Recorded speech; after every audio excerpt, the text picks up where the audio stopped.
The rifle was already cocked when Lydia Langston stepped onto her porch that October morning in 1882, and Edgar Whitfield stood at the edge of her property line with fury burning so hot in his eyes that she could feel the heat of it from 30 feet away. "You have until sundown," he said, his voice low and controlled in the way that made it more threatening than shouting ever could have been. "Pack what you brought and get gone. I don't care where you go, Langston. East, west, straight into the Kansas River for all it matters to me, but you are not staying on that land." Lydia did not flinch. She had survived too much to flinch at a man with a hard jaw and a grievance. She kept her hands visible, her spine straight, and her voice level when she answered him. "That deed is registered in Hays City," she said. "Judge Carver himself signed the certificate. You want me gone, Edgar Whitfield. You are going to need more than a rifle and an opinion." Something moved across his face then, something complicated and dark that she could not entirely name. It was not just anger. There was something underneath the anger, something almost like pain, and it confused her even as it made her angrier that she noticed it at all. "You don't know what you've walked into," he said. "You don't know what this land is or what it costs. You don't know what happened to the last person who tried to work that homestead." "Then tell me," she said. He did not tell her. He turned his horse and rode back to his side of the split-rail fence without another word, and Lydia Langston stood there in the cold October wind watching him go, with no idea that by the time winter buried the plains under 3 feet of snow, she would understand everything he had meant, and that the man she now hated more than anyone living would become the only thing standing between her and complete destruction. But that morning was not the beginning either. The beginning was 6 months earlier, in a train car headed west, with nothing in her hands but a land deed and a letter she had already read so many times the folds were wearing through. The year was 1882, and Kansas was still a territory that swallowed people whole if they were not careful. The Homestead Act had been opening up land for nearly 2 decades, and men and women alike had come pouring across the Missouri state line with their hopes packed tight as their wagons. Most of them had no idea what they were truly heading into. Lydia Langston knew better than most, and still she had come. She was 26 years old and she had buried her husband 14 months before. Thomas Langston had been a good man, a decent man, a man who had made promises about the future that illness had stolen before he could keep them. He had left her a small amount of money, a name that still meant something in Cincinnati, and a letter from his brother Frank detailing a piece of Kansas land that the family had held under claim but never worked. Frank had signed it over to Lydia without argument, calling it the least he could do, and she had packed everything worth keeping and boarded the train before anyone could talk her out of it. Her mother had tried. Her mother's friends had tried harder. Respectable widows did not go west alone to claim homesteads in 1882, they had told her. Respectable widows remarried within the year and stayed where they were safe and known. Lydia had kissed her mother's cheek, hugged her nieces, and walked out the door. She was not doing it to be reckless. She was doing it because Thomas had always wanted land of his own, real land with sky above it, and soil you could work with your own 2 hands, and she could not stand the thought of that dream dying with him. She was doing it because she needed something to be hers, entirely hers, built by her own hands and belonging to no one's mercy. She was doing it because she had a stubbornness in her bones that she had inherited from her father and could not entirely explain, and it had not failed her yet. The train deposited her in Hays City on a Tuesday afternoon in late April, the wind already carrying the smell of grass and distance that she would come to love with an ache she had not expected. She registered the deed at the courthouse, hired a wagon from a man named Purdy who asked her 3 times if she was certain she knew what she was doing, and loaded her goods with the same quiet efficiency she brought to everything. The homestead was 22 miles southeast of Hays City, along a creek that the locals called Dry Bone Run, though it carried water most of the year. The land itself was a quarter section, 160 acres of mixed prairie and creek bottom that had gone fallow for 3 years since the previous claimant had abandoned it. The official record said the man had simply moved on. The informal record, as Lydia would come to learn, was considerably more complicated. She saw Edgar Whitfield's property before she saw his house. The fence was the first thing, a solid, well-maintained split-rail construction that spoke of a man who took his boundaries seriously. Then the house itself came into view on the far side of the fence, a substantial two-story frame structure that had been built with real intention, not just survival. Someone had planted cottonwood trees along the north side of it, and they had grown tall enough to provide genuine shade. There was a barn, a smokehouse, and what looked like the beginning of an orchard in the south field. And then there was the abandoned homestead on the east side of the fence, Lydia's homestead, which looked as though the earth itself had been trying to reclaim it. The original claim shack was still standing, but barely, its roof partially collapsed on one end, its door hanging open on a broken hinge. The fencing that had once defined the property was mostly down. The well, when she tested it, was still good, which she counted as a significant blessing. She was rolling up her sleeves and assessing what needed to be done first when she heard hoofbeats and looked up to find a man watching her from the other side of the fence. He was tall in the saddle, with the kind of lean, weathered frame that came from years of genuine outdoor work rather than the theatrical posturing she had seen from city men playing at being Western. His hair was dark, cut short, and he wore a plain brown hat that had seen considerable use. He was probably 30 or 31, she thought, and there was a wariness in the way he sat his horse that told her he had not come over to welcome her. "This land belongs to Frank Langston," he said without introduction. "It belonged to Frank Langston," she agreed pleasantly. "He signed it over to me, Lydia Langston. I'm his sister-in-law and I've registered the deed in Hayes City. You're welcome to verify it." Something shifted in his expression. She could not tell if it was surprise or displeasure or some combination of both. "Edgar Whitfield," he said, "my property runs along your entire western border." "I gathered," she said. "That's a fine fence." "I hope you'll extend me the same courtesy as a neighbor." His jaw tightened. "The territory out here isn't particularly kind to people on their own." "I've been told," she said. "I plan to manage it anyway." He looked at her for a long moment, and she looked back at him, and neither of them gave ground. Then he turned his horse and rode back toward his house without another word, and Lydia turned back to her ruined door and began calculating what she would need. She thought about Edgar Whitfield that night, sleeping on a bedroll in the partially roofed cabin, with the stars visible through the gap above her. She thought about the way he had looked at her, not with the usual combination of pity and condescension that men tended to direct at women alone in difficult circumstances. He had looked at her with something more complicated, something that had the quality of a warning. The first weeks were brutal in the way that all necessary things are brutal when you refuse to admit they might defeat you. The roof took priority, and Lydia was handy enough with a hammer to make progress, though she had to ride into Hayes City twice for lumber and supplies. Purdy at the livery stable began to look at her with something approaching respect when she came back the second time with the same quiet, purposeful manner she had carried the first.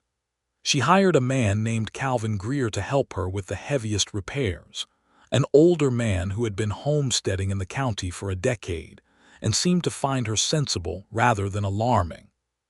Calvin was the one who told her about the previous claimant, a man named Declan Marsh who had worked the land for a year before abandoning it. What he told her was incomplete, hedged with the careful pauses of someone who knew more than they were sharing, but the outline was clear enough. Marsh had left suddenly. There had been some kind of dispute with a neighboring party. The land had sat empty since. "The neighboring party," Lydia said carefully. "Would that be Mr. Whitfield?" Calvin's pause lasted just long enough to confirm it. "There are things about that situation you'd best learn from the man himself," he said. She had not yet asked Edgar Whitfield directly. Their interactions in the first month had been precisely what you would expect of two people who had decided to be civil without being friendly. He nodded when he saw her on the road. She nodded back. Once, when a section of her western fence came down in a spring storm, she found it repaired the next morning without any acknowledgement from him, which she chose to interpret as basic neighborly decency rather than any warmth. Then in June, the trouble started. It began with the water. Dry Bone Run curved through the northeast corner of Lydia's property before crossing into Edgar's land, and it was the primary water source for both of them. In early June, the water level in Lydia's section began dropping, and she traced the cause upstream to find that someone had built a crude diversion on the stretch of creek that ran through the Harlow property, 2 miles north. The Harlows were a family of 3 brothers who had arrived in the territory the previous autumn and had been making themselves quietly unpleasant to several of their neighbors ever since.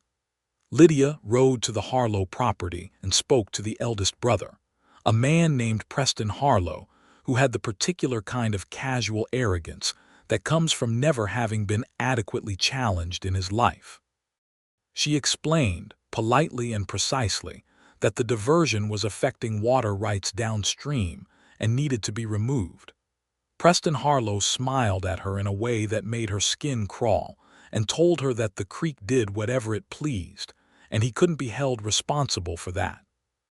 She was riding home, working through her legal options and her practical ones, when she encountered Edgar Whitfield coming the opposite direction on the road. He took one look at her expression and stopped his horse. "Harlow?" he asked. She looked at him in surprise. "You know about the diversion?" "I know about the Harlows," he said, and his tone carried a weight that told her this was not his first encounter with them.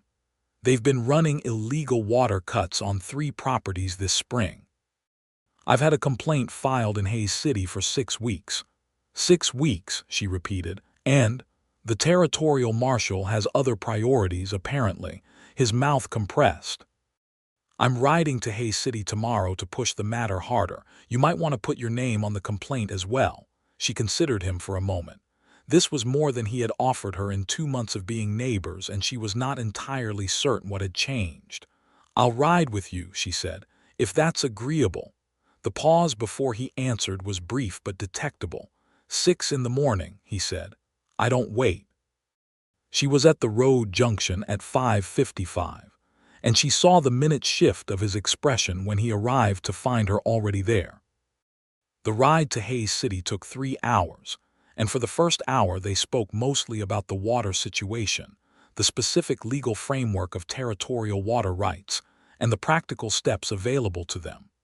Lydia had done more reading on Western land law than Edgar Whitfield had apparently expected, and she could feel him recalibrating her as they rode, fitting her into a different category than the one he had initially assigned her.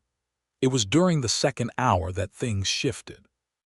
He asked her, in the careful way of someone trying not to reveal that they are asking, how she had come to claim the land. She told him, honestly, about Thomas and the dream of land and the letter from Frank. She did not make it sentimental. She stated it plainly as the set of facts it was, and she watched him listening with a quality of attention that she had not seen in him before. "Frank Langston told you nothing about the property before he signed it over," he said. "He said the previous claimant had moved on," she said. "He said it was fallow but sound. He said the well was good." She paused. "Was there something he should have told me?" Edgar was quiet for a long moment. The prairie rolled out around them, green gold in the June sun, enormous and indifferent. "The previous claimant didn't just move on," he said finally. "Declan Marsh was pressured off that land. By the Harlow brothers, as it happens, though proving it is another matter. They want that quarter section because the creek bends through it, and whoever controls that bend effectively controls the water for 4 downstream properties." Lydia felt the pieces assembling in her mind with a cold, clear precision. "So the Harlows want my land. They wanted Marsh gone," he said. "They'll want you gone as well, and you should understand that they are not the kind of men who restrict themselves to legal methods." She absorbed this. "Is that what you meant," she said slowly, "when you told me that I didn't know what I'd walked into, that first day?" "Among other things," he said. "What are the other things?" He did not answer immediately, and she let him not answer, because she was beginning to understand that Edgar Whitfield told the truth at his own pace and under his own conditions, and pressing him for it accomplished nothing. In Hayes City, they added Lydia's name to the complaint and spoke at length with the county recorder, a methodical man named Hapsworth who took their situation seriously and promised to send word to the territorial marshal's office by the end of the week. Lydia also stopped at the general store and the dry goods merchant, and it was in the dry goods store that she overheard two men talking near the back who did not realize she could hear them clearly through the open doorway. "Whitfield's riding with the widow," one of them said. "Heard she claims the Marsh place," the other replied. "Preston Harlow's going to have opinions about that." "Preston Harlow's going to have more than opinions. He always does." She filed this away carefully and said nothing to Edgar on the ride home, but she caught him watching her a few times with that complicated expression she had come to recognize, the one that carried things he hadn't yet decided whether to say. They stopped at the creek, crossing 4 miles from their properties to water the horses, and it was there that something happened that she had not anticipated. Her horse shifted unexpectedly on the muddy bank and she lurched sideways, and Edgar Whitfield's hand shot out and caught her arm with a grip that was sure and immediate. And for a moment they were closer than they had been before, and she could see the particular shade of his eyes, which were not quite brown and not quite green, but something in between that she found, to her considerable annoyance, quite compelling. He released her arm as soon as she was stable, and neither of them commented on it, and they rode the remaining 4 miles in a silence that was somehow different from the silences that had preceded it. July burned across the plains with the particular savagery of Kansas high summer, and Lydia worked her land with a focused intensity that left her no time for anything but the work itself. She had gotten the cabin thoroughly repaired and livable, had broken ground on a kitchen garden that was already producing, had cleared the eastern field enough to determine that the soil was genuinely good, and had begun establishing a small flock of chickens and 2 dairy cows that she had purchased in Hayes City. She saw Edgar regularly, more than she had before the Hayes City ride. He would appear at her fence line with practical information, mostly about the Harlow situation, which was developing slowly through official channels while remaining threatening in its unofficial dimensions. The Harlows had removed their water diversion after the marshal's office sent a deputy to look into it, but they had replaced that particular pressure with a series of subtler ones, including approaching the men Lydia sometimes hired for heavy work and discouraging them from taking employment with her. It was Edgar who found her a different source of occasional labor in a young man named Tobias Reeves, a free black homesteader who had come to Kansas after the war and who had experienced enough of the Harlows' particular brand of antagonism to have no interest in their suggestions. Tobias was 23 and capable and funny, in a dry way that Lydia appreciated enormously, and he became something like a friend in those hot summer months, which she had not expected to find. She was sitting on her porch one evening in late July, reviewing her finances with the careful attention of someone who could not afford to miscalculate, when she heard footsteps on the path and looked up to find Edgar Whitfield standing at her gate. He was not carrying his rifle. He had his hat in his hand. "I have some information you need to hear," he said. She let him in. He sat at her kitchen table and told her, with the direct economy of a man who has decided to stop managing what he says, the full story of Declan Marsh and what had happened on the Langston homestead. Marsh had been there nearly 18 months before the Harlows had begun their campaign against him. It had started with the water, progressed to fence cutting and livestock interference, and culminated in a night when someone had set fire to Marsh's barn. Marsh had lost everything in that fire except his life. He had left the next morning and never come back. "The fire," Lydia said carefully, "was it proven to be the Harlows?" "Nothing was proven," Edgar said. "Marsh didn't stay to press the matter. But you believe it was them." "I watched it burn," he said, "from my property. I watched my neighbor's barn burn and I could not stop it, and I could not prove who said it." Something moved across his face that was clearly still raw, even after 3 years. I should have told you all of this the day you arrived. Why didn't you? He was quiet for a moment. Because I thought if I told you the full truth of what you'd walked into, you would leave. He stopped. And she pressed. And I had spent 3 years watching that land sit empty and go to ruin, he said. And I wanted someone on it, someone real, someone who would stay. He said it plainly, without sentiment, and it hit her more precisely because of that plainness. You were trying to protect me by keeping me ignorant, she said. I thought I was. That was wrong, she said. I know. She looked at him across her kitchen table in the lamplight, and something that had been wound tight in her chest since that first morning when he had stood at her fence line with fury on his face began, very quietly, to loosen. Tell me what you know about the Harlow's plans, she said. All of it. And this time I want the full picture.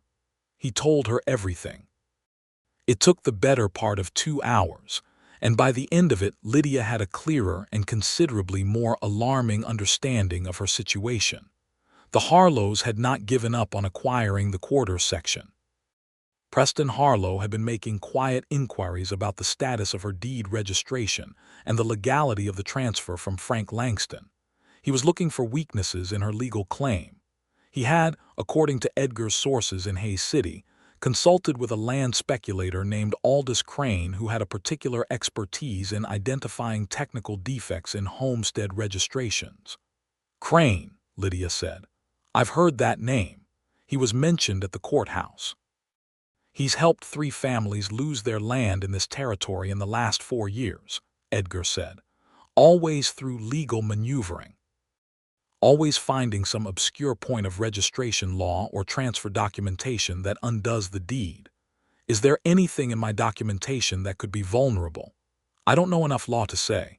You need a lawyer in Hayes City and you need one before Crane finds anything. She was already calculating. There's a man named Aldrich Pemberton at the Hayes City courthouse who does land law. I've spoken with him twice. He seemed competent. He's better than competent. He's the best you'll find outside of Topeka.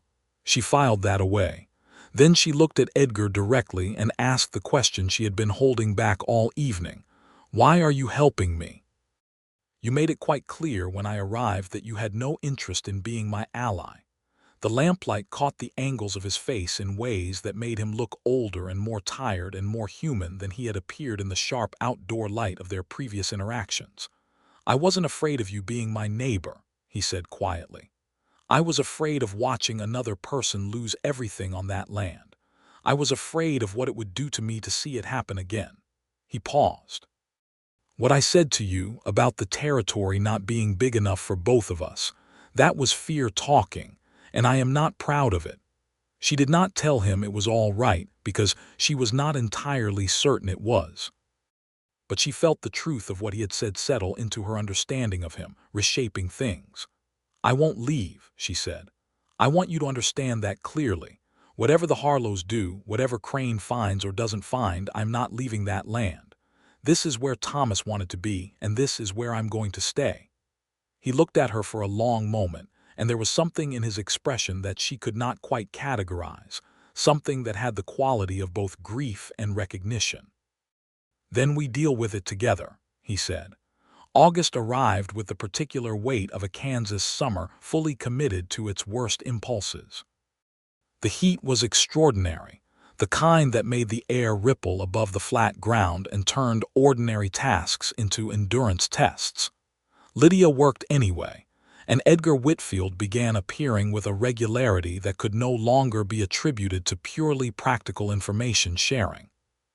He came to help her with the fencing on her south field, bringing extra lumber without being asked and working alongside her with the quiet efficiency of a man who did physical work naturally rather than performatively. They worked well together, she discovered. They had similar instincts about how to approach a problem, the same preference for assessing the situation fully before acting, the same willingness to acknowledge when an approach was not working and try something different. He told her things during those working hours that she suspected he did not tell many people. He had come to Kansas 7 years before, in 1875, when he was 24 years old. He was from Virginia originally, from a family that had been moderately prosperous before the war and considerably less so after it. His father had died when Edgar was 19, leaving the family in a precarious situation that Edgar had spent 3 years trying to manage before recognizing that the circumstances were irreversible.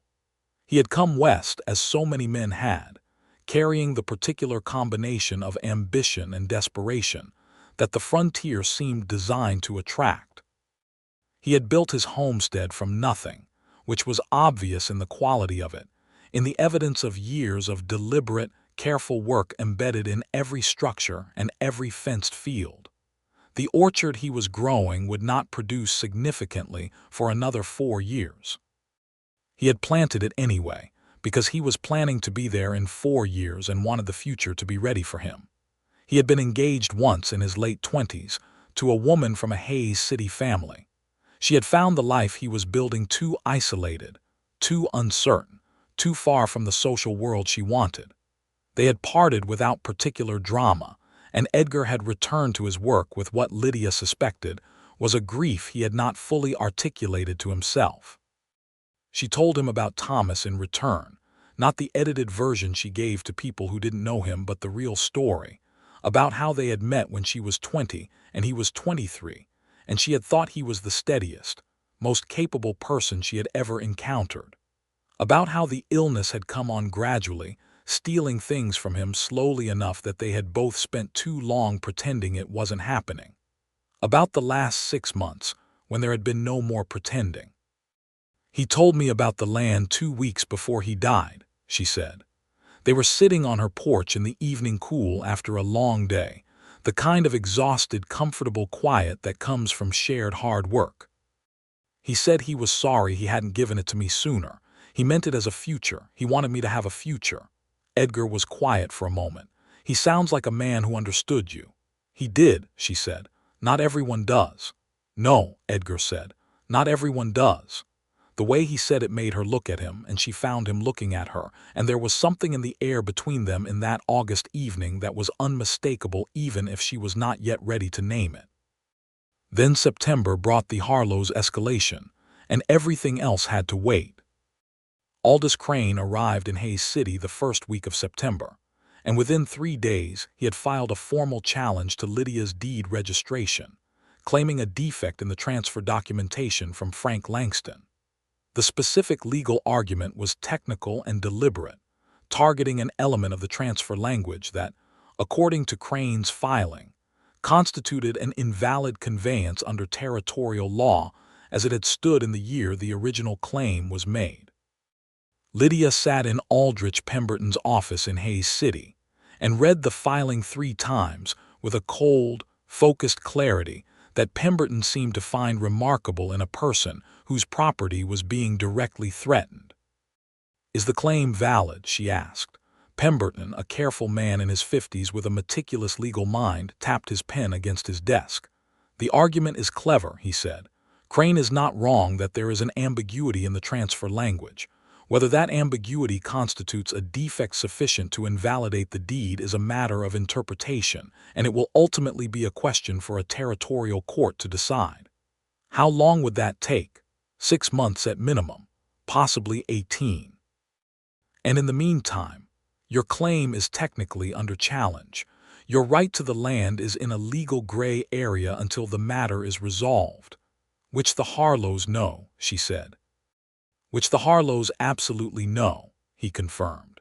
She retained Pemberton that afternoon for a fee that took a significant portion of her carefully managed finances, and she rode home in the long September shadows with the particular focused anger of a person who has been targeted by someone counting on them to be vulnerable.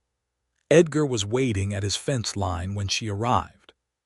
He had heard about the filing, because news moved fast in a sparse rural community, and there was something in his expression when he looked at her that was difficult to interpret. It was somewhere between fury and guilt, and she realized after a moment that the guilt was because he felt responsible, because he had known about Crane and the Harlows and had not moved fast enough to prevent this particular strike. "Pemberton?" he asked. "Already retained," she said. He thinks we have a defensible position, but it's not certain. What do you need from me?" She looked at him across the fence, and the October light was making everything look clean and serious and real, and she said, "I need to know everything you know about Aldous Crane's methods. And I need you to be honest with me, completely honest, about whether there is anything in your history with the Harlows that could be used against me in this matter." His jaw set. "Come inside," he said. "I'll make coffee and I'll tell you everything." She went inside his house for the first time, and it was the kind of house that told you exactly who the person living in it was. Everything was functional and well-made and clean. There were books on a shelf near the fireplace that she had not expected, volumes on agriculture and history, and one well-worn copy of Shakespeare's collected plays that surprised her genuinely.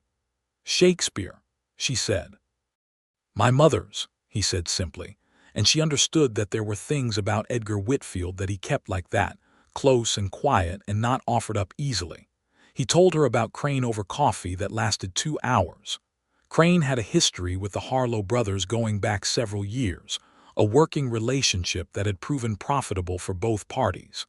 The Harlows identified land they wanted, and Crane found the legal mechanism to destabilize the ownership. It was not technically illegal. It was deeply unethical.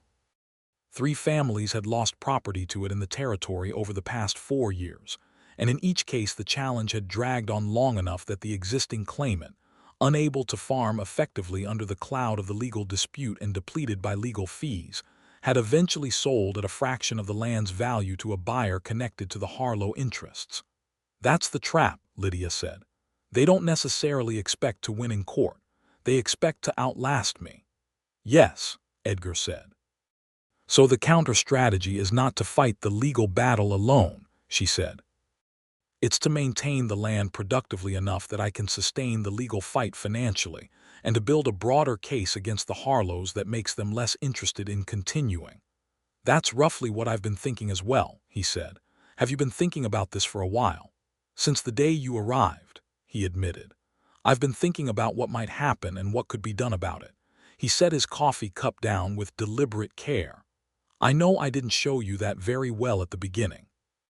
I handled the whole thing badly."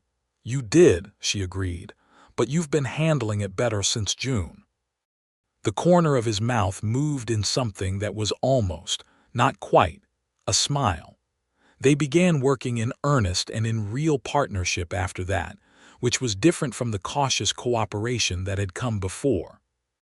Edgar had contacts in Hayes City that Lydia did not, men who had known him for years and who trusted his judgment.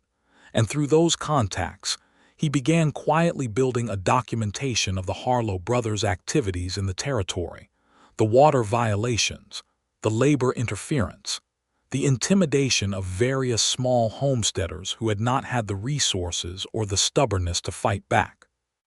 Tobias Reeves, it emerged, had his own rich store of knowledge about the Harlows, because they had targeted his homestead the previous year with the same incremental pressure tactics. And Tobias had the particular combination of excellent memory and cool precision that made him a formidable witness when the time came to use his information. Lydia worked her land through September and into October with a determination that she knew was visible to everyone around her, including the Harlows themselves. She was not going to give them the image of a woman being slowly worn down. Every morning she was visible and purposeful and entirely unintimidated, which required significantly more effort than she let anyone see, but she had always been good at keeping the machinery of her courage invisible. It was a Tuesday morning in October, with frost on the grass and her breath making small clouds in the cold air, that she stepped onto her porch and found Edgar Whitfield at her property line with his rifle. And she knew, looking at him, that something had happened. Something had accelerated the situation in the night. "You have until sundown," he had said, and she had held her ground and he had ridden away.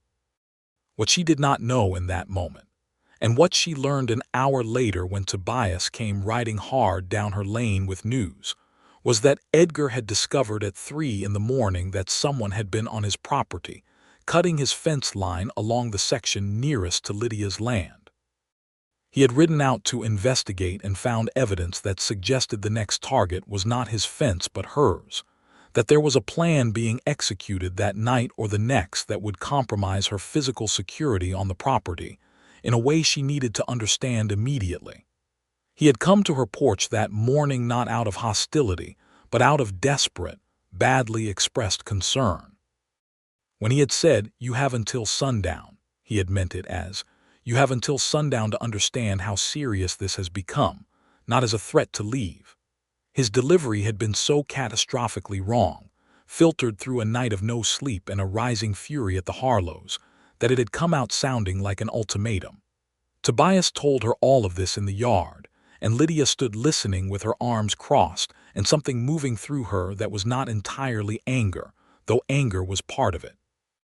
She walked across the field to Edgar Whitfield's fence line, put her hand on the gate post, and called his name. He appeared from the barn, saw her expression, and came to meet her. "Tell me what happened last night," she said, clearly, from the beginning. He did. Standing at his own gate with the October wind moving between them, he told her about the fence cutting and what he had found and what he believed was being planned. His voice was controlled, but his hands were not entirely still, and she recognized in him the same mechanism she used herself, the effortful management of emotion, the refusal to show more than could be helped. When he finished, she was quiet for a moment. "When you said what you said this morning," she said, "about sundown." "I know," he said. "I know how it sounded. I am sorry, Lydia."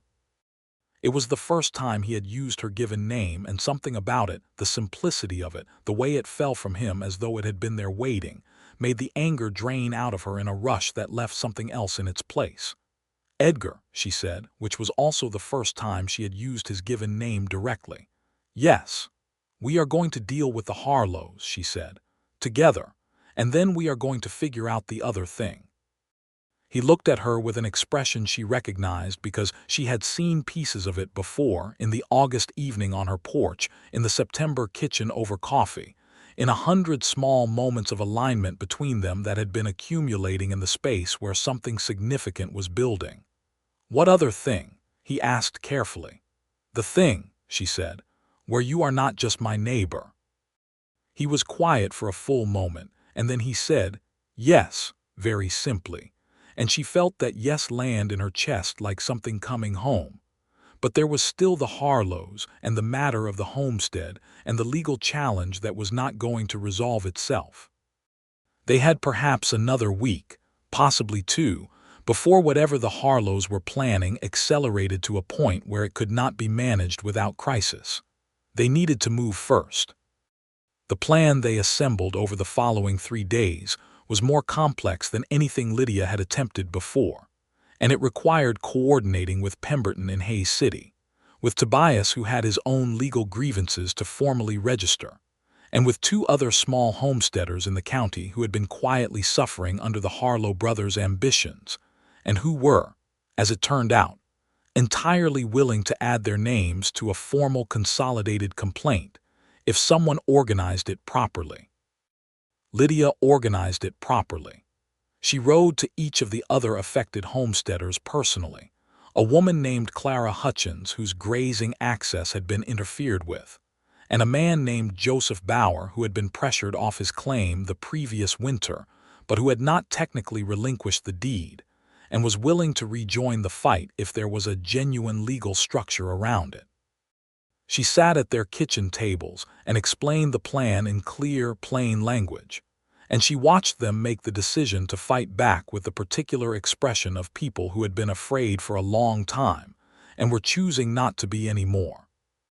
Edgar rode with her on the Joseph Bauer visit, and it was on the long ride back that afternoon, under a sky that was pulling itself together for what looked like the first serious storm of autumn, that something shifted between them in a way that was no longer ambiguous.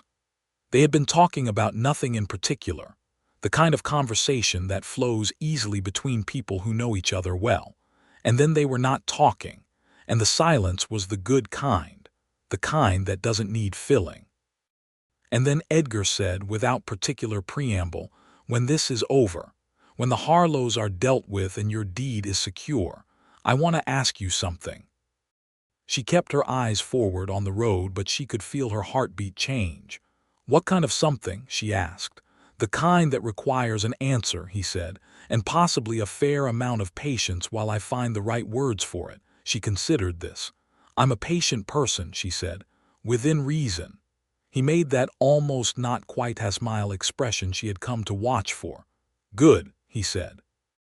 The storm broke that night, and it was a significant one. The kind that announced that summer was genuinely over and the plains were beginning their shift toward winter.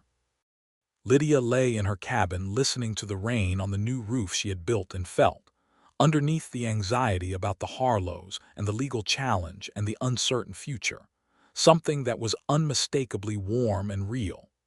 The consolidated complaint was filed in Hays City on the 15th of October, and Aldrich Pemberton presented it to the county court, with the particular precision of a man who had been waiting for exactly this kind of comprehensive documentation.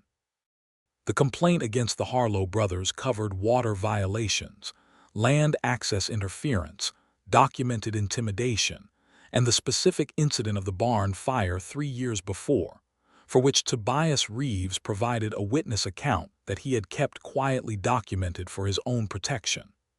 The filing created an immediate legal counterpressure on the Harlow position. Preston Harlow's confident stance shifted perceptibly within days, as the scope of the complaint became clear to him and to Aldous Crane. 3 additional families had signed supporting statements that Pemberton had gathered. The Territorial Marshal's office, previously sluggish, became considerably more attentive when presented with a consolidated case that implicated the Harlows in half a dozen separate violations across the same period.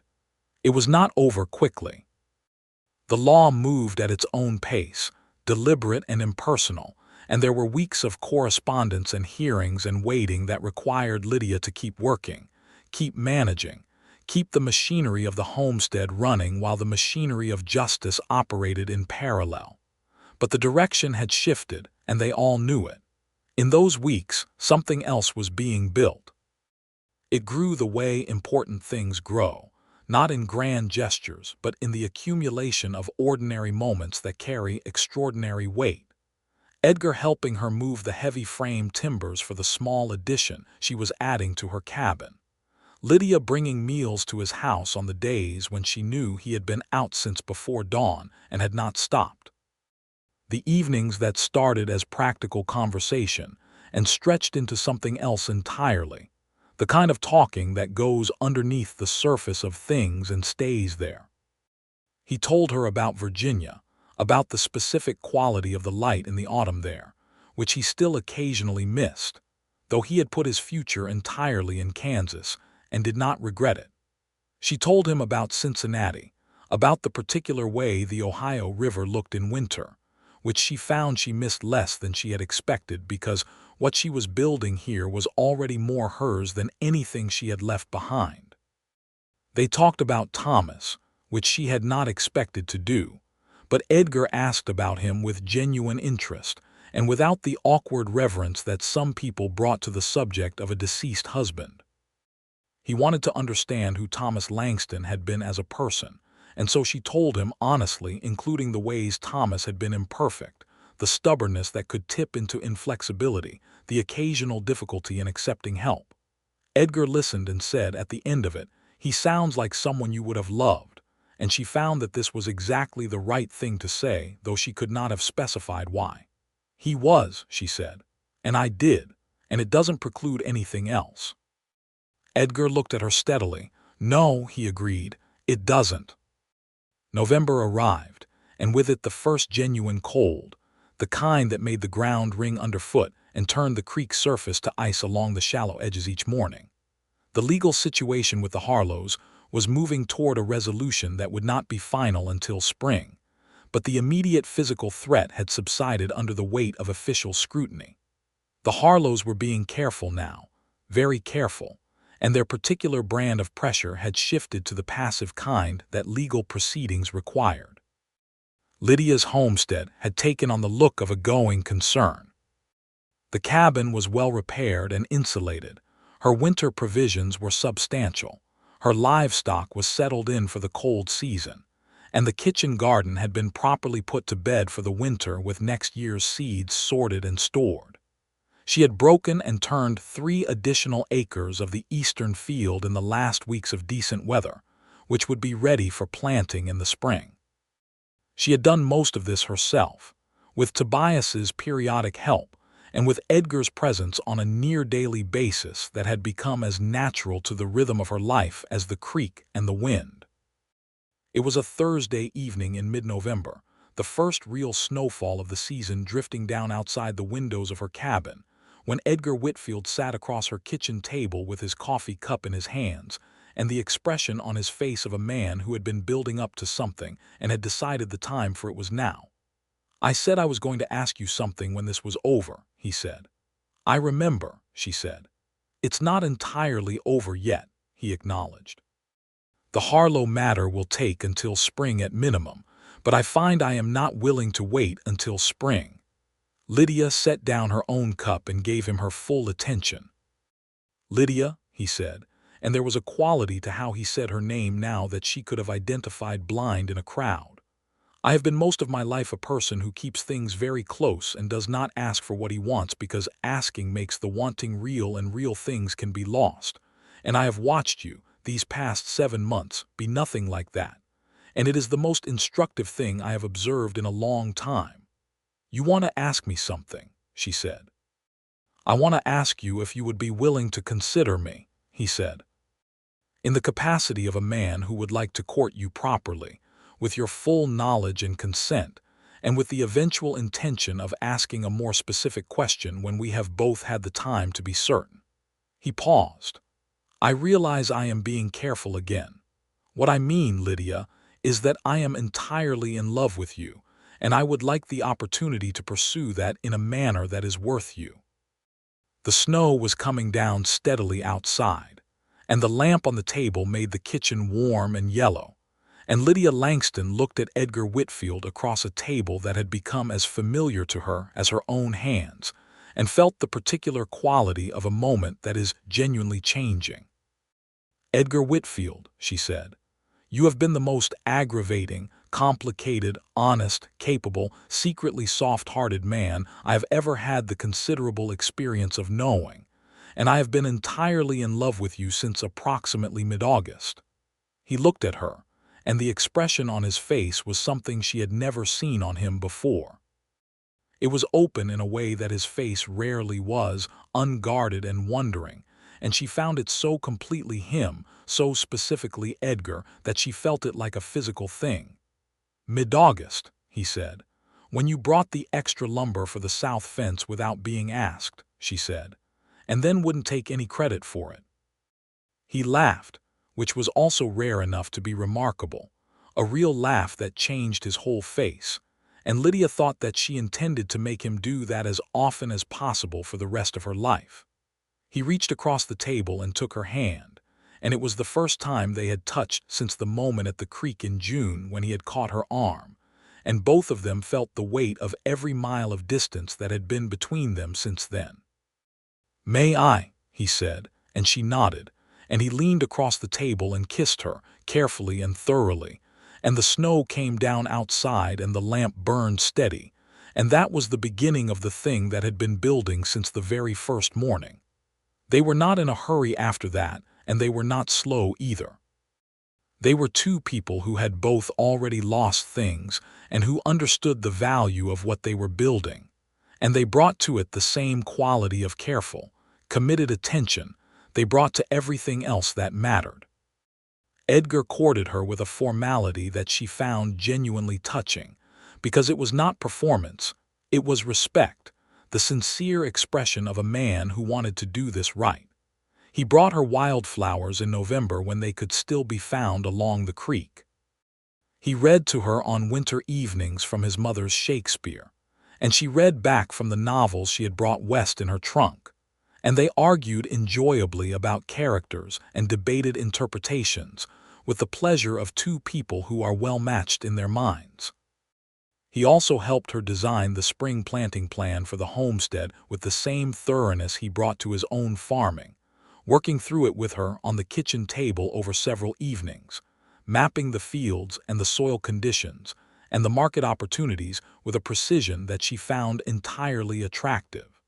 She had never expected to find competence romantic, but she had not previously encountered competence at this specific quality.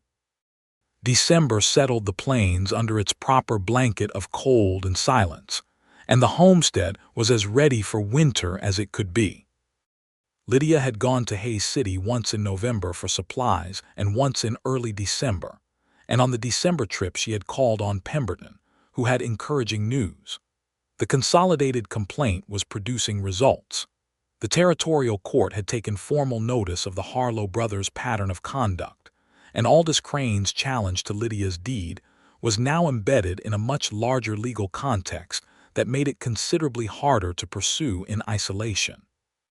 Crane himself, Pemberton reported with quiet satisfaction, appeared to be reconsidering his involvement in the matter. "How long?" Lydia asked. "There will be a formal hearing in February," Pemberton said. "I believe the court will find in your favor, and that finding will also serve to definitively resolve the challenge to your deed, but I want to be careful about predicting outcomes in territorial law." "Understood," she said, "but the direction is good." "The direction is very good," he confirmed. "You and your neighbors built a thorough case."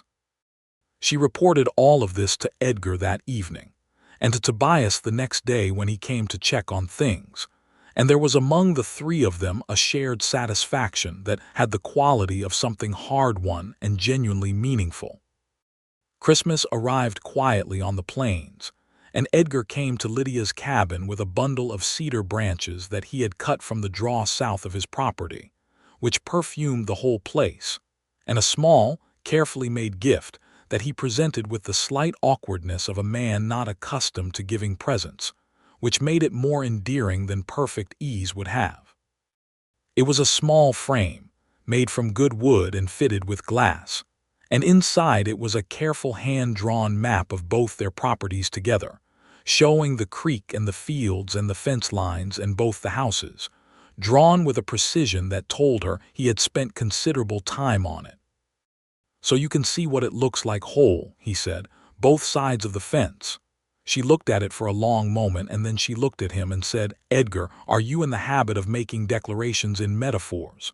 "Apparently I am," he said. "Is that acceptable?" "It's extremely acceptable," she said, and kissed him, and that was the best Christmas present either of them had. January brought the deep cold and the long evenings, and the particular intimacy of winter on the plains, which has a way of stripping things down to what is essential.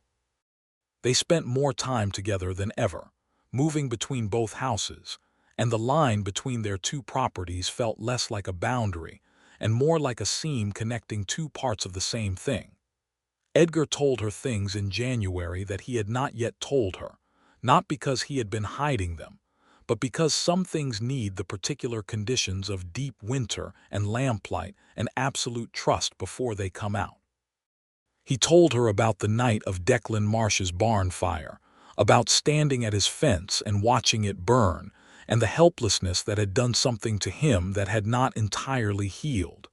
He had not been able to prevent it. He had not been able to prove who had done it. And then for 3 years the empty homestead had been there, a daily reminder of what could happen when a person tried to hold their ground alone in a place that had no particular obligation to be kind. "When you arrived," he said, "and you were so perfectly certain that you were going to manage, I was terrified for you. Not because I doubted you, because I knew what they could do. That's why you came at me the way you did that first morning." "I came at you the way I did that first morning because I was afraid," he said. "And when I'm afraid, I apparently become aggressive and inarticulate." "You've improved considerably," she told him. "You are largely responsible for that improvement," he said. She thought about Thomas in those January weeks, which she sometimes did when the nights were very quiet. Not with grief anymore, or not primarily with grief, but with a kind of grateful recognition. Thomas had wanted her to have a future. He had sent her west with a deed and a dream that was both his and hers, and she had come and she had built something, and she had found in the process a person she had not known she was looking for. She told Edgar this one evening directly, because she had learned from him that direct honesty was the most respectful form of love, and she watched him receive it with the particular quality of attention he gave to things that mattered most to him. "He sounds like a man who knew you well enough to know what you needed," he said. "He did," she said. "He knew I needed space and something to build and someone worth fighting for." She paused. "I found all three." Edgar took her hand across the table, and outside the wind moved over the dark plains, and inside everything was warm and necessary and entirely real. February brought the hearing. It took place in the Hayes City Courthouse on a cold, clear Thursday morning, with Pemberton presenting and Lydia sitting at the respondent's table with the quality of stillness she had always had under pressure. Edgar was in the gallery with Tobias, and when she had walked in and seen them there, solid and steady, she had felt something in her chest that had nothing to do with legal proceedings. Crane's challenge to her deed was presented first by his attorney, a man named Gorley who was competent, but who had a notably weaker case than he had possessed in October, because the documents that Pemberton had assembled in the intervening months had clarified and solidified every element of the Langston-Frank transfer, with a thoroughness that left Gorley's technical arguments exposed as the opportunistic construction they were. Pemberton's rebuttal was precise and unsparing. He walked through the legal history of similar transfer language in territorial cases, cited 4 precedents from Kansas Territorial Court, and presented the additional documentation that established beyond reasonable doubt that the transfer from Frank Langston to Lydia Langston had been executed in full compliance with the applicable law. He then presented, as context, the consolidated record of the Harlow brothers' conduct in the territory, which the court had formally received, and made the observation that the challenge to the Langston deed was the 4th instance of the same pattern directed by the same parties against small homesteaders in the same region.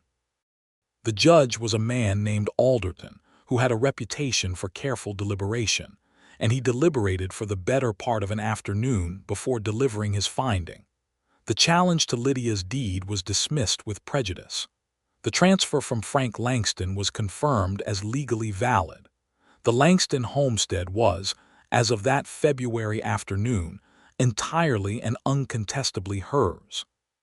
There was more, regarding the Harlow brothers themselves and the consolidated complaint, and the formal findings of violation that would follow in separate proceedings. But Lydia heard the deed confirmation and felt the specific quality of a thing that has been fought for and won, which is entirely different from a thing simply given. She found Edgar in the corridor outside the courtroom, and he took her hands in both of his without saying anything and looked at her with an expression that she had come to think of as the open one, the one he rarely showed, and that meant everything he could not quite find the words for. "It's done," she said. "It's done," he agreed. They had a proper dinner in Hayes City that evening, at the hotel dining room, which was the best restaurant in town, and not something either of them did regularly. Tobias joined them for the first part of it, and they celebrated with the genuine warmth of people who had fought something together and won.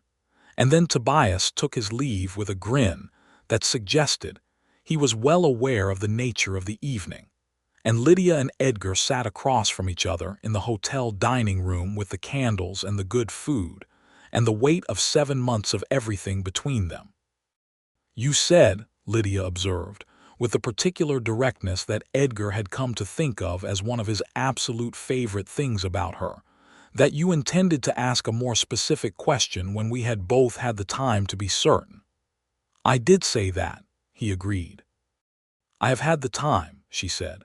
"I am entirely certain."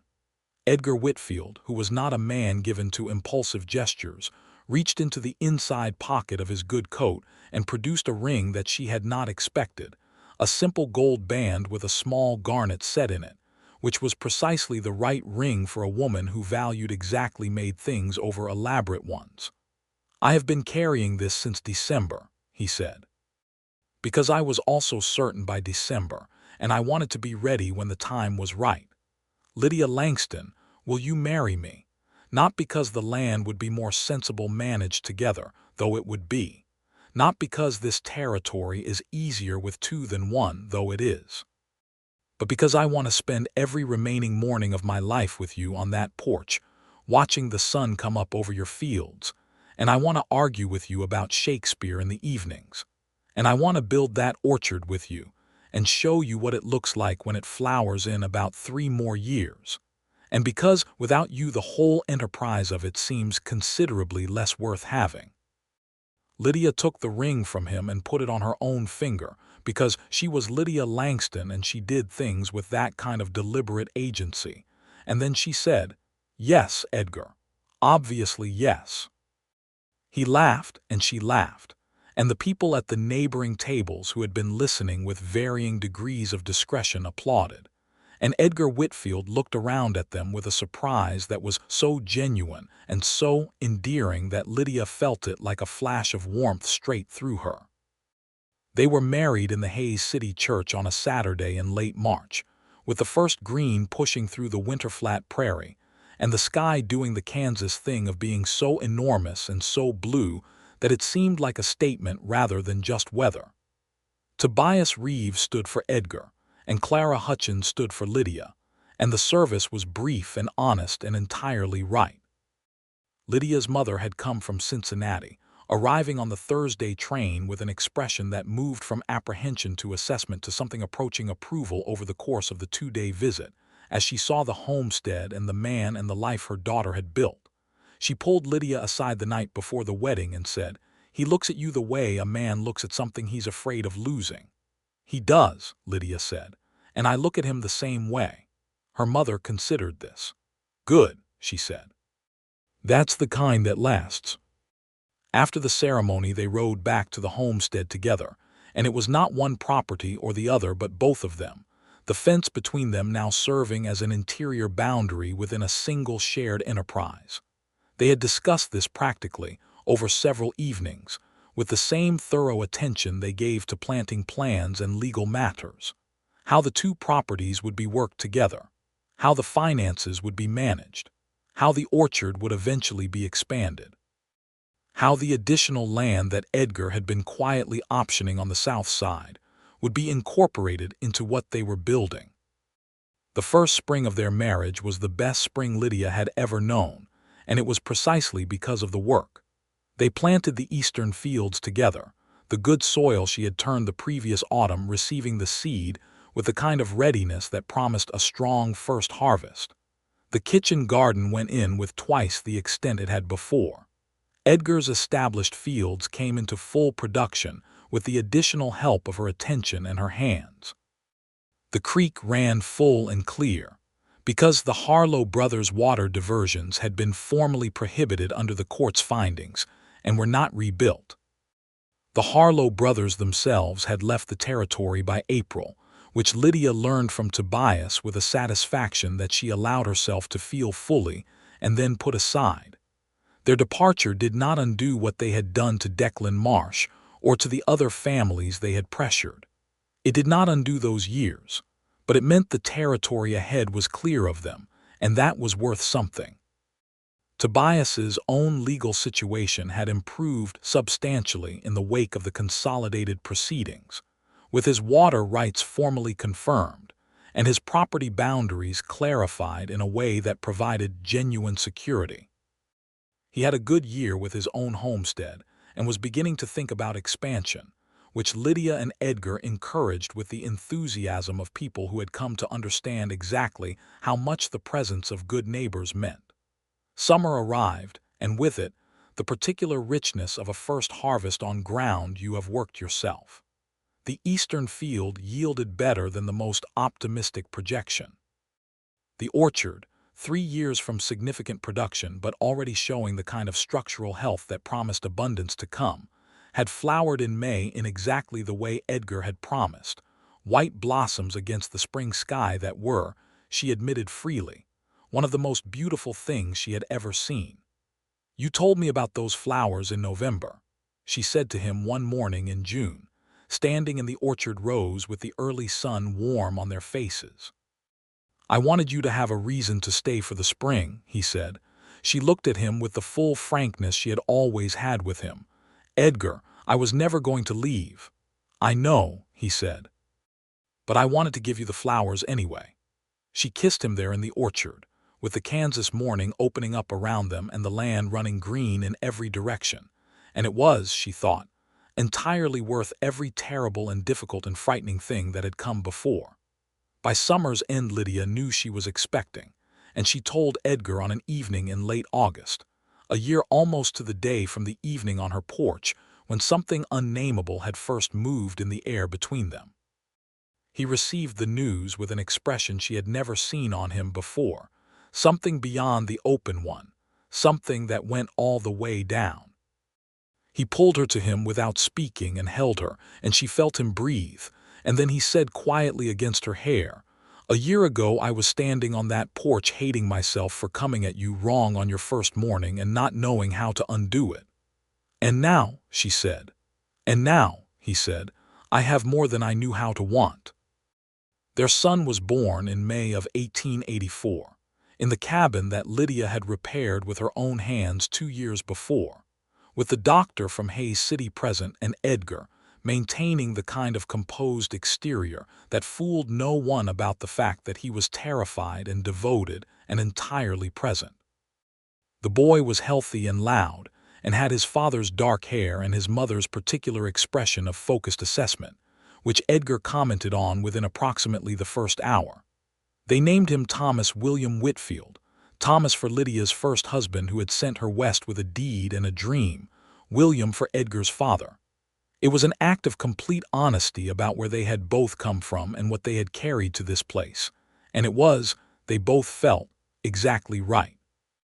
Thomas Whitfield grew up on the land that his mother had claimed and refused to relinquish, on the ground where his father had built his future, and kept his fence in good repair, and planted an orchard he had trusted enough to wait 4 years to see bloom.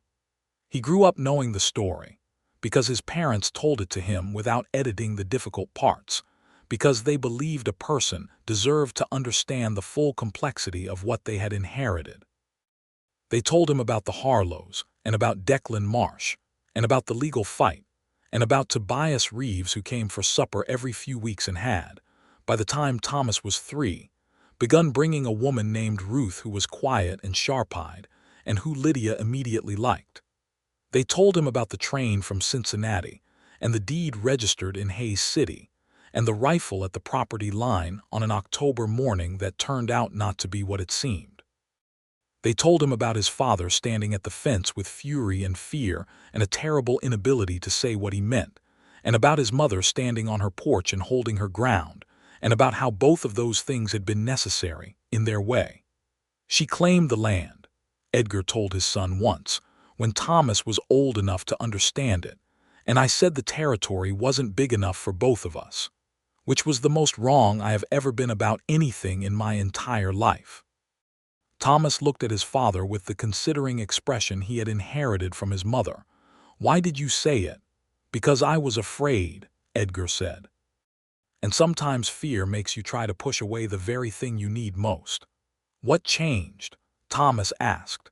Edgar looked across the room at Lydia, who was at the table with her ledger and her evening lamp, running the numbers on next season's planting plan with the focused pleasure she always brought to it, and she looked back at him with the full warmth she had learned she did not need to manage or reduce. "She didn't leave," Edgar said simply. "She just kept being exactly herself, and eventually I understood what that meant." The orchard came into full production in the spring of 1886, and the harvest that autumn was everything Edgar had planned for it, which gave Lydia a particular satisfaction that was both practical and deeply personal. They had added 2 new fields to the south by then, on the land Edgar had optioned, and the combined Whitfield property was one of the most productive in the county, which was a fact that their neighbors reported with the pride of people who understood how much had gone into building it. Lydia was expecting their second child by the end of that year, and she worked her fields well into the autumn with the same uncompromising physical presence she had always brought to the land, which sometimes made Edgar watch her from a distance with an expression that mixed admiration and barely suppressed worry in roughly equal measure. "I am perfectly well," she told him regularly. "I know," he said regularly. "I am perfectly aware of your capability. I am also a man with a strong preference for you being in good health. Edgar," she said, "I dug 3 acres of kitchen garden the month before Thomas was born. I remember," he said, "I was there. Then you know this is manageable." He knew it was manageable. He also knew that his heart did particular things when he thought about her, and about the life they were making, and about how close it had come to not happening at all, and that knowledge translated into a vigilance he tried very hard to wear lightly. Their daughter arrived in the early spring of 1887, loud and determined from her very first moments, which made both her parents laugh with the recognition of someone's character announcing itself early. They named her Clara Rose, Clara for the neighbor woman who had stood for Lydia at their wedding, Rose for Edgar's mother. She had Lydia's coloring and Edgar's eyes, that particular between brown and green, and she looked at the world from her first weeks with the expression of someone who intended to understand it thoroughly. By 1887, 5 years after Lydia had stepped off the Hayes City train with her deed and her trunk and her absolute determination, the homestead was unrecognizable from the ruin she had walked into that April afternoon. The cabin had become a proper house, expanded twice with good timber and genuine care. The fields were productive and well managed. The orchard was bearing fruit. There were chickens, dairy cows, 2 draft horses, and a vegetable garden that Lydia ran with the precision of someone who genuinely loved growing things. The fence that had once divided 2 properties was still standing, in good repair as always, now serving primarily as a windbreak for the north pasture rather than a boundary. They had never officially merged the land deeds, because there was something right about the land having come to them each separately and being held together by choice rather than absorption. 2 independent claims, bound together by the decision of the people who held them. Tobias Reeves and Ruth married in the summer of 1886, and the wedding supper afterward was held at the Whitfield property, with half the county in attendance. And it was one of the best evenings Lydia could remember. Long tables in the summer yard, with the light going golden and the children running between the cottonwood trees and the sound of music and laughter carrying out over the prairie in the warm dark. There were still injustices in the territory, and they both knew it and did not look away from it. The situation for black homesteaders like Tobias remained precarious in ways that had nothing to do with water rights, and everything to do with the wider failures of the country to make good on its promises. Lydia joined the effort to support a formal network of mutual aid among the homesteading families in the county, something that Tobias had suggested, and she had helped organize, which provided practical assistance and legal connection to families who were isolated and vulnerable in the way she had once been isolated and vulnerable. Edgar contributed to it with his time and his resources and his contacts in Hayes City, because it was the right thing, and because he had learned from watching Lydia that doing the right thing required action and not just intention.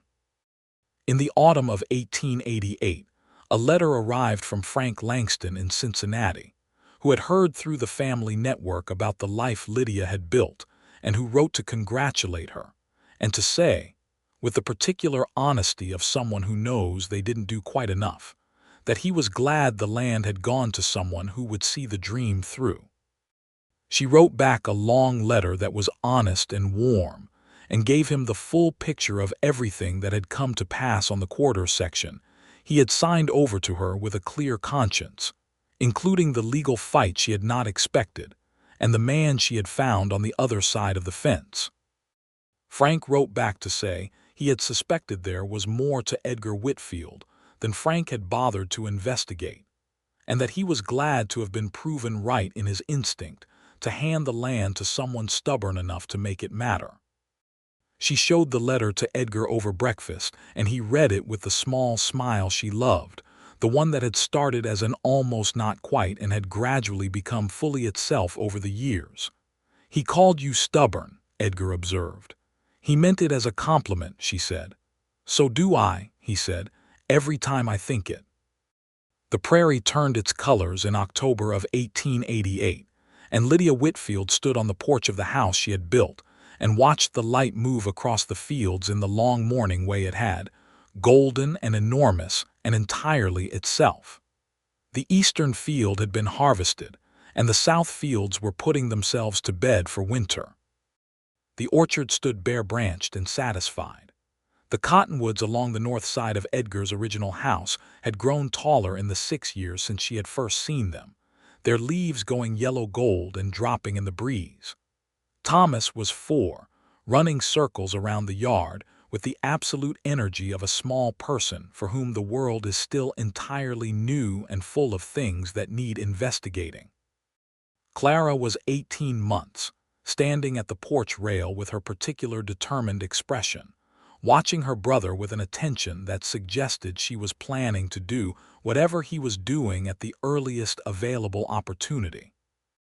Edgar came out of the barn and crossed the yard toward the house, and stopped when he saw her on the porch, and stood there for a moment looking at her in the morning light with the open expression, the unguarded one. She had been thinking, that morning, about the woman who had stepped off the Hayes City train 6 years before with nothing but a deed and a determination, and about everything that had happened since. The roof she had fixed with her own hands, the legal fight she had built with borrowed lumber and borrowed time, and the fierce, focused attention she had inherited from her father.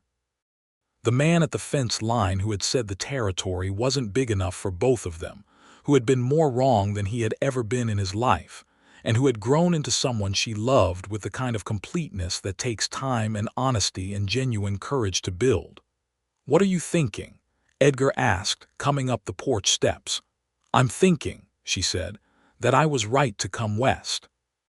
He stood beside her at the porch rail, close enough that their shoulders were touching, and they looked out together at the land that was both theirs and each of their own, at the children in the yard, at the fields resting and the orchard bare and the creek glinting in the distance, and the sky doing the Kansas thing of being more sky than seemed strictly necessary, enormous and deep and lit from within by a sun that had been here long before any of them and would be here long after. "You were right," he said. "You were right about everything." She turned and looked at him, at this man who had become so entirely the texture of her days that she could not reliably separate where his life ended and hers began, and did not particularly want to. "Not everything," she said. "I was wrong about the fence. I thought it was a boundary." He looked at her with the full warmth she had come to think of as one of the permanent facts of her life, like the creek and the wind and the enormous sky. "And now?" he asked.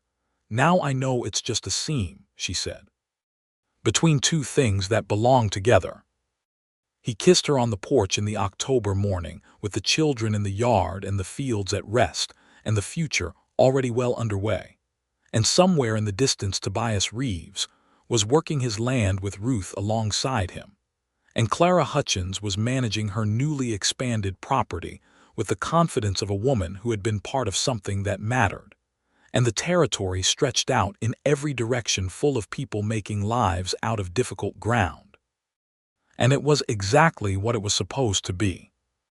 Lydia Langston Whitfield had come west with a deed and a dream that belonged to someone she had loved and lost, and she had made it entirely her own, and in making it her own she had found more than she had known to ask for. The territory had been big enough for both of them all along. It had only ever needed them to see it that way. And they did, and they stayed, and the land that had almost been taken, and the orchard that had waited 4 years to bloom, and the fence that was never really a boundary kept being there, season after season, while the life that two stubborn, honest, complicated people had built on and around, and through them went on getting richer and deeper, and more entirely worth having than either of them, standing on opposite sides of a fence in October of 1882, could possibly have imagined.